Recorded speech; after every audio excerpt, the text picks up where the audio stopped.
If I conferred with our furry friends, man to animal, think of the amazing repartee.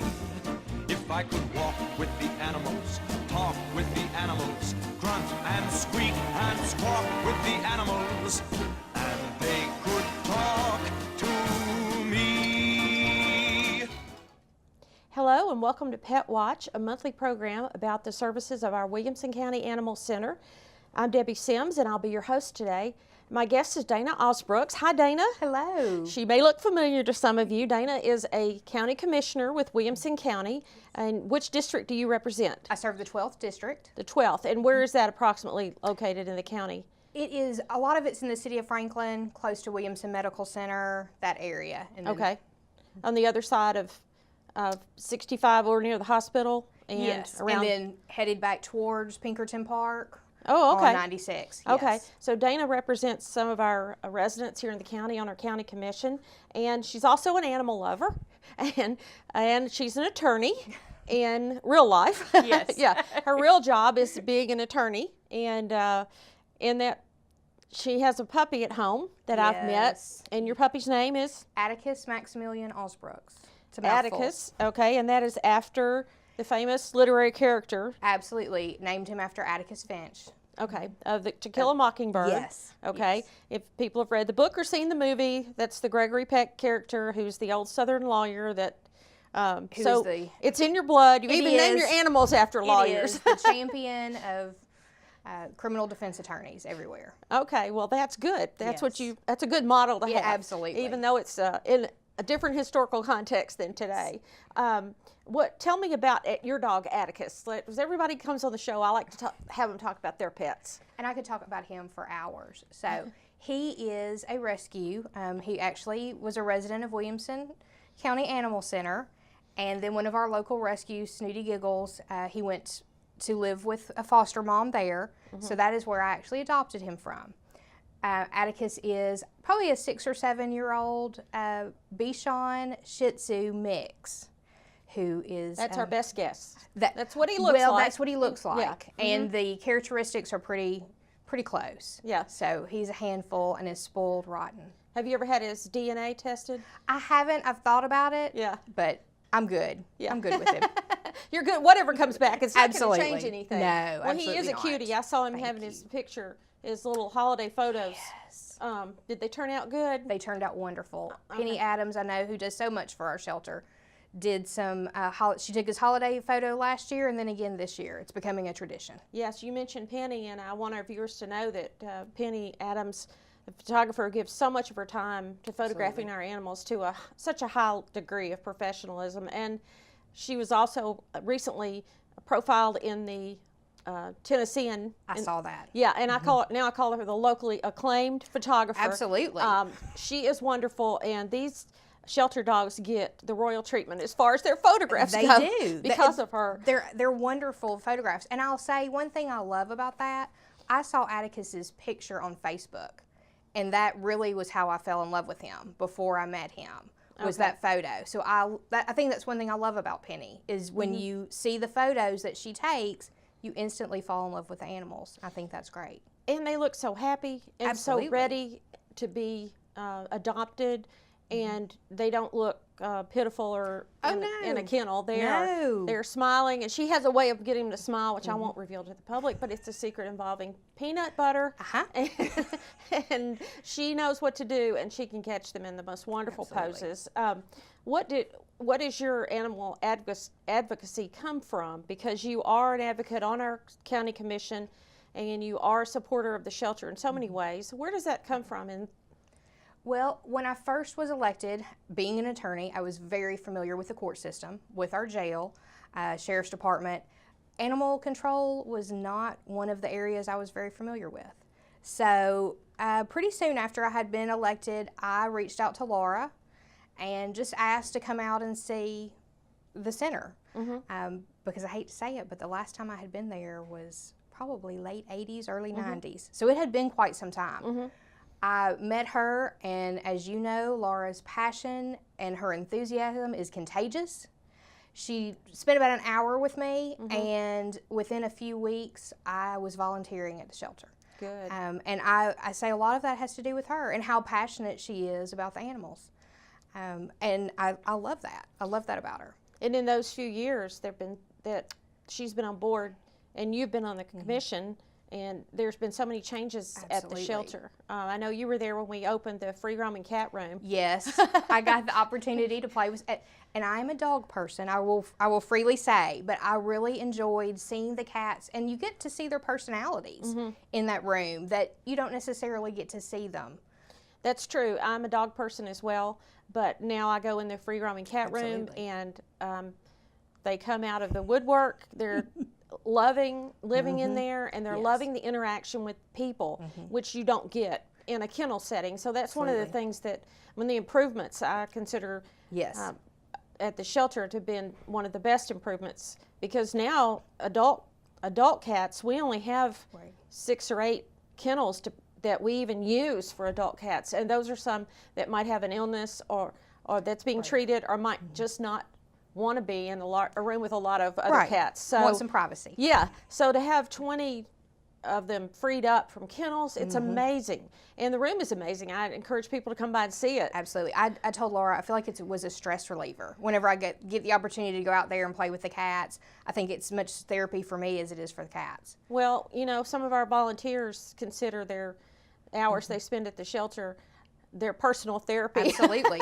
And also they're giving our animals a break. They are. It's a win-win for everybody. I think, and that was one thing with asking about how I became an animal lover.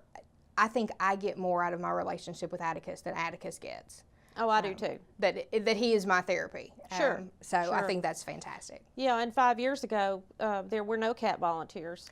No such thing existed. So now there's a whole cat training, a volunteer training every month, and a dog. They've had to separate the two because they do have different jobs and different opportunities. And we do take cats out to events sometimes, and we need people that are familiar with cats and moving them around to deal with that. So that's one of the things that I think's a great improvement at the shelter. Now, when you got on the county commission, you said you weren't that familiar with what does animal control do. Right. So, now that you've been on there a while, tell our viewers what the county commission's role is with animal welfare in our community. I think what I knew and what I thought the Animal Center focused on was the enforcement part. That was the part that I was the most familiar with, particularly being on the criminal defense side. What I have found, however, is that the biggest role, in addition to education, because I do think the center provides a lot of great education, is also the adoption and the advocacy. Learning skills, learning how to take care of animals. There's a lot of things that I've learned from being involved with the shelter that I didn't know before. And I think, to me, that is part of our role as a commission, is to make sure that the animals, as everyone knows, we are exploding in growth in Williamson County, which also means more people, more animals. That's just a byproduct of the growth that we're experiencing. And I think part of our role as the commission is to make sure that the animals are taken care of, that are placed with Williamson County Animal Center. I tell people to go out there. It is a place of hope, not necessarily what I thought it was going to be before I visited. And we've also got the enforcement component, but one of the things we have to do is make sure we're taking care of all the animals. And we talked about the change that's come over the last 10 years in the animal control systems across the country. Everyone, of course, strives for a high save rate. Right. And there was a time in Williamson County's history, 10, 15 years ago, where about 40% of the cats that came in did not make it out of the shelter. Absolutely. Simply because we did not have a good adoption plan in place. Now, the shelter has a combined save rate of dogs and cats of above 96% for this whole year. Which is amazing. And I as you know, I applaud the efforts, because it's a team effort out there. Oh, it is. And one of the things that I have seen lately is that not only do we have the incredible save rate, but we have animals who aren't spending as long in the shelter. That I feel like Laura, her team, the volunteers are really focusing on making sure that the long-term residents of the center aren't there too long. And I'm not sure that the public realizes that, but they're definitely paying attention. You're right. Behind the scenes, I can attest that the long-term residents are addressed weekly, if not daily. Absolutely. Why is this animal still here? What are the issues? Are there alternatives? And people also don't understand that the shelter often uses outside resources. Yes. We would love for an animal to get placed. If we have a group in another state, Absolutely. Minnesota, where they have no strays because they have mandatory spay neuter, and they actually want animals shipped up there. We've had dogs go to Minnesota, Maine, Yes. Utah, you name it. There are people, there's a network of animal advocates like you and many of our volunteers who participate in other organizations. Yes, and that is one thing that I love, is that I know that the center has worked very hard to maintain relationships with different rescue groups, because they have an additional network of foster families, and like I said with Atticus, that was a great fit for him. He wasn't at the shelter very long. He came in with a buddy, and the two of them were placed in a foster home fairly quickly, and that's because of the work of volunteers and staff there. Right, small dogs, if they're not adopted immediately, often do better outside the shelter. Absolutely, yes.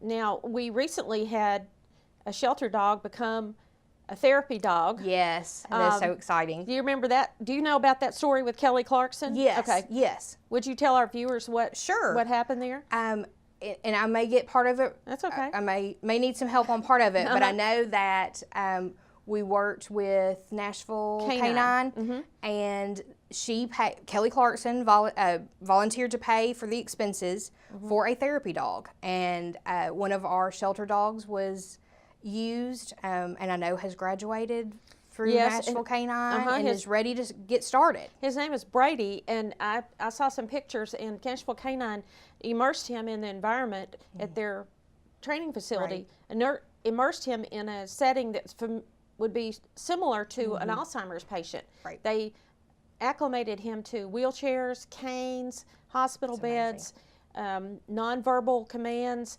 and he is going to Nashville to Abe's Hope is the name of the Alzheimer's center that Kelly Clarkson has a connection with. She accomplished many things. Her support of Alzheimer's, she paid for his training, and she saved a shelter dog and elevated that shelter dog beyond just finding a home. He has a purpose now. I was going to say, he's got a job. He's got a job. Absolutely, which is great. And from what I could tell from seeing pictures and hearing about his story, he is thriving. That this was the perfect dog for this particular situation. Right, and the interaction with animals is known to reduce stress. Absolutely. And calmness, and they've discovered now that Alzheimer's patients respond to animals and just regular people who may be in a nursing home setting and missing their own pets. Right. Our shelter actually takes animals to visit. Yes, and I love that. That's one of I know there's lots of outreach that the shelter does, and that's one of the programs that I love to see. Yeah, and it changes people's mind sometimes about big dogs. It gets a dog out of the shelter for a few hours, and usually our volunteers or our staff that take the animals come back with a discovery. Yes, of finding out something more about the animal so that they can be adopted into the right family. Right, and you were talking about our volunteers. They spend so much time with our dogs, especially. Yes. Walking, and now it's expanded into training. Yes. I've seen some photos lately where they've trained a dog to hold a treat on its nose. Yeah, and because of that, Atticus and I are working on it. We don't have it yet. Yeah. He's got Leave It, but not quite ready for it to be that close to him yet. Yeah, and I think people are amazed when they come Absolutely. to adopt. Our volunteers are great because sometimes when we have a dog that they have gotten in a personal relationship with, we'll let them know somebody's coming in to look at the dog, and they said, I will be there. I'll be there. I will tell them, I will show them what this dog can do. Absolutely. And I will take them outside and give them a full view of what this animal needs. Because sometimes the dog we fall in love with in a picture is not right for our family. Absolutely. And and that is one thing that I love about our volunteers is that they work so closely with the animals, but they also really work as adoption counselors with prospective families. And if the dog that they fall in love with maybe isn't the right fit, they know the animal so well, there's going to be another animal that is a great fit. Right, and it's just part of the adoption process is educating the person that thinks they want a dog. And then when we do an adoption application at the shelter, people may not be aware, but we ask a lot of very conversational questions that cause a person to analyze what their life is like. Absolutely. We say, what is a day like for you? And they say, well, no one's there for 12 hours. We say, okay, then if you had a dog, it would have to be in a kennel. Right. Where do you own your property or do you rent? And we sometimes in the discussion, we come up with things that they had never considered before. Exactly. Especially first-time dog owners. Absolutely. You know, do you have a restriction in your complex? Exactly. And sometimes that always applies to apartments. They usually have rules about weight limits and things like that for pets.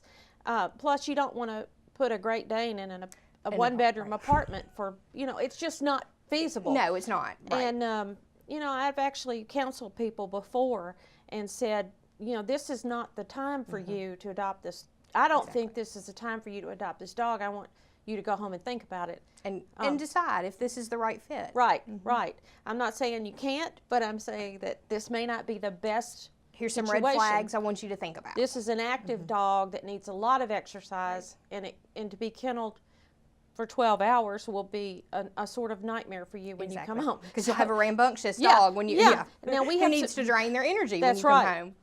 We have some new kennel cards outside of each kennel now that our volunteers who see our dogs every day are able to comment and provide comments about that. And I think that's helpful, don't you? I think it is. I think that is a great asset because you fall in, you know, at least I fall in love with every dog that I see.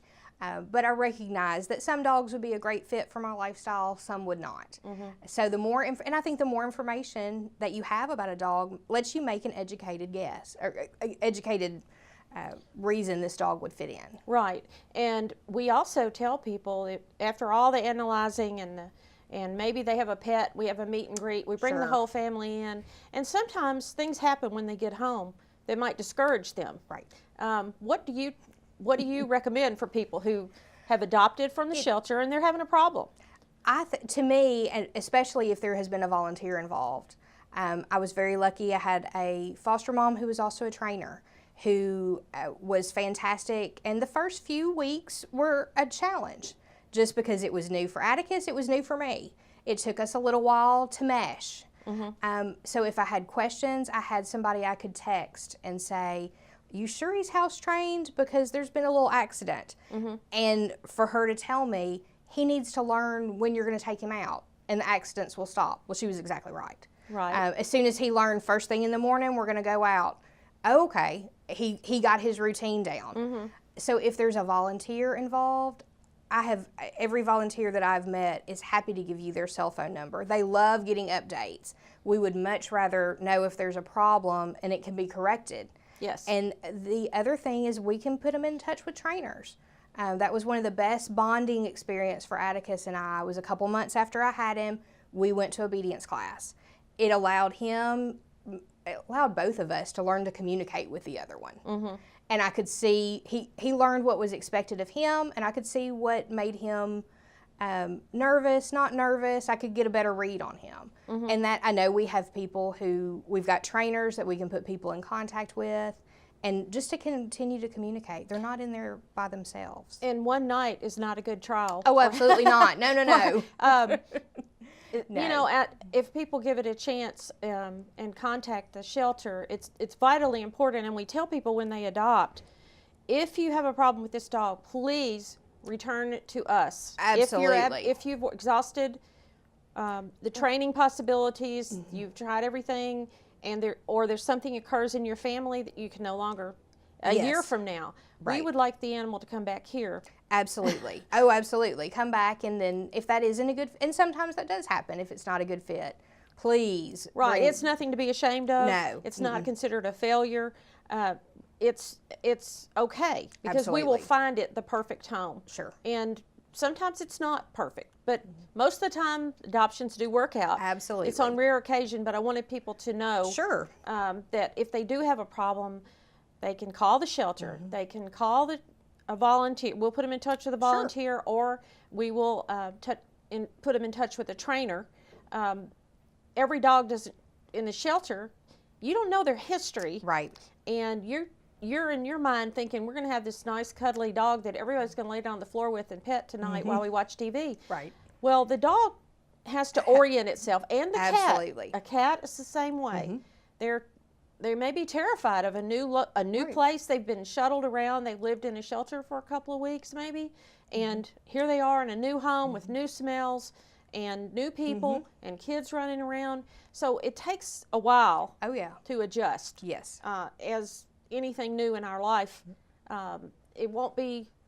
It won't happen overnight. It won't happen overnight, right? And animals that are trained and understand the life you live, like Atticus understands your life, are much better able to cope with things. Sure. They don't get wound up. They don't tear things up, chew up your shoes, or pull the garbage out. It's like anyone else. Once you learn the expectations, if it's a new job, if it's if a child going to school, there's got to be that period of adjustment. So That's a good analogy. I mean, the first we day, all have to. The first day of kindergarten, your kid may not be happy. Absolutely. But, it's a period of adjustment. But 2 or 3 weeks later, child is... They love it. Absolutely. They can't wait to get there, and they love, so we have to temper our reactions. Right. And I think our expectations. Sure. That it's not going to be perfect as soon as you walk in the door, but with a little time, it's going to probably be one of the best relationships that you have. Now, we talked about the shelter, added the free roaming cat room. Yes. And we remodeled the lobby. Which and we is have a glassed-in area up there called Per Palace, where you can see some cats there, and then go down the hall to the free roaming room. Then the dog kennels follow that, and our veterinarian's office. But the building is over 20 years old. Yes. Was it, I think, dedicated in about over 20 years ago. And we all heard about the master plan for the Franklin High School property, which we are part of behind the Columbia State Building. And most of those plans call for a use of that building somewhere down the road for part of that campus. Correct. Where is the county commission on that right now? Well, right now, there's been some changes and some tweaks from Dr. Looney and Williamson County Schools that the commission has asked Dr. Looney to brief us on, update us as to what the use of Columbia State Community College would be, and also update us on what they're wanting to do with Cheek Park, the girls' softball fields, that whole general area. Yes. There's been some concept changes. So I anticipate Dr. Looney and his staff updating us in December and January. And down the road, if the Animal Control Center does become part of the Franklin High campus, then logically would follow some new Animal Control Center would be located somewhere centrally in the county. Absolutely, because as you stated, we provide, we are animal control for all the municipalities in the county, as well as the unincorporated county. So all of Williamson County is being served by one unit. At Williams County Animal Center. Yes, I would love to see about 20 acres. I know that Mayor Anderson and Laura and Planning Department are actively looking for land for a new animal control center. We desperately need that. And what I'd love to see is a bigger amount of, we do have space for the dogs to run. We do have space for volunteers to walk the dogs, but it would be wonderful to have. We have made the most of that little wedge of property that we have. Absolutely. And the other thing, and I don't know that we've talked about it, but from a commissioner standpoint, we are now also mandated by the state to take care of livestock calls. So that is one of the considerations in looking for acreage. Is right now we have a Band-Aid, but the reality is now that's also part of animal control's jurisdiction. So that needs to go into the planning. And we need to mention that the county does have a set of laws, rules for people to follow regarding the tethering of animals, the care of animals, and what's considered care. And it can be found on the county website as well as the animal control website. Correct. Well, Dana, we almost run out of time now, but it's been very interesting, and we're so happy to know that you, as our commissioner, have animals' needs at heart as well as those of our citizens. Thank you. They go hand in hand, and Absolutely. the shelter certainly appreciates your support, and we look forward to working with the commission on bigger and better things for animal control. I do want to mention that December is going to be a very busy month at the shelter. We have volunteer training classes, our orientation classes for dogs on December 13th, for cats on December 14th. You can go on our website, adoptwcac.org, under volunteer training if you'd like to go to those orientation sessions. And now through January 3rd, we're participating in the Subaru Share the Love program with Darrell Waltrip Subaru. If you purchase or lease a new Subaru from them during that time period, our shelter can receive $250 per vehicle. This has been a big fundraiser, and it's our 5th year, and we thank Darrell Waltrip Subaru for getting us into that program. We're the only local option that you have when you purchase the vehicle for your donation to go to. Actually, it's Subaru that makes the donation, not the purchaser. All month we will have our giving tree up in our lobby. Come by if you want to pick an item. We'd love for you to give it to us for Christmas. We have listed some things on there from of all price ranges that the shelter needs. And when you do your online shopping, please use adoptashelter.com first. Go on there and select our shelter as beneficiary, and then start shopping. It's all the websites you're used to. It's just a way for us to pick up some extra donations. On December 4th through 10th, the Calvin Klein department at Dillard's Cool Springs will be doing a give back promotion for us. So if you would like to go to Dillard's at Cool Springs that week of December 4th, our shelter would benefit from your purchase in the Calvin Klein women's department. On December 6th, we'll be back at the Cool Springs Galleria from 6 to 9 p.m. Supporting our shelter with an information booth by the Pet Photos with Santa area near the entrance of the Cheesecake Factory. On December 10th, we'll be the beneficiary of the Leapers Fork Christmas Parade. There are real animal lovers down there in Leapers Fork. It's a huge event at 2 o'clock on December 10th, but you've got to go down there early that day. We will be doing adoptions in the arbor next to the Leapers Fork Puckets, and Darrell Waltrip Subaru will be sponsoring all adoptions that day. If you adopt a pet between December 17th and 24th, we will let Santa know, and Santa's helpers will deliver it to your home on Christmas morning at no charge. And we're asking for holiday fosters that might want to pick up an animal on the 24th of December and return it on the 28th. We are closed the 25th, 26th, and 27th. Those are county holidays, and we're closed on Monday, January 1st. All of this information is found at adoptwcac.org. or call the shelter at 790-5590. We're located right next to Franklin High School at 106 Claude Yates Drive. And again, Dana, I want to thank you for being our guest. If anyone has any animal concerns that they'd like to talk about with their county commissioner, go on the Williamson-tn.org site, look for your district commissioner, and send them an email if you have a concern about laws that you think need to be enacted or anything that you think may be a violation of law. Please notify the shelter, and we will respond accordingly. I hope you enjoyed this edition of Pet Watch, and I hope to see you again next month. If I conferred with our furry friends, man to animal, think of the amazing repartee. If I could walk with the animals, talk with the animals, grunt and squeak and squawk with the animals, and they could talk to me.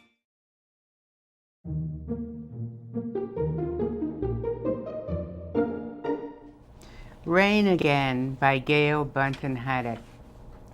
It's green again now that the rain has come back. I've been out in it. My feet are wet and getting cold, but no matter. The land was parched, the leaves brittle dry with fire and ever-present threat. With the rain has come a hush. It has settled on the far hills and across the fields. We were ready for the relief of this rain. Sometimes slow and soft, sometimes hard and slanting on a rush of wind, and then a quietness that heals the brutality of a too long drought.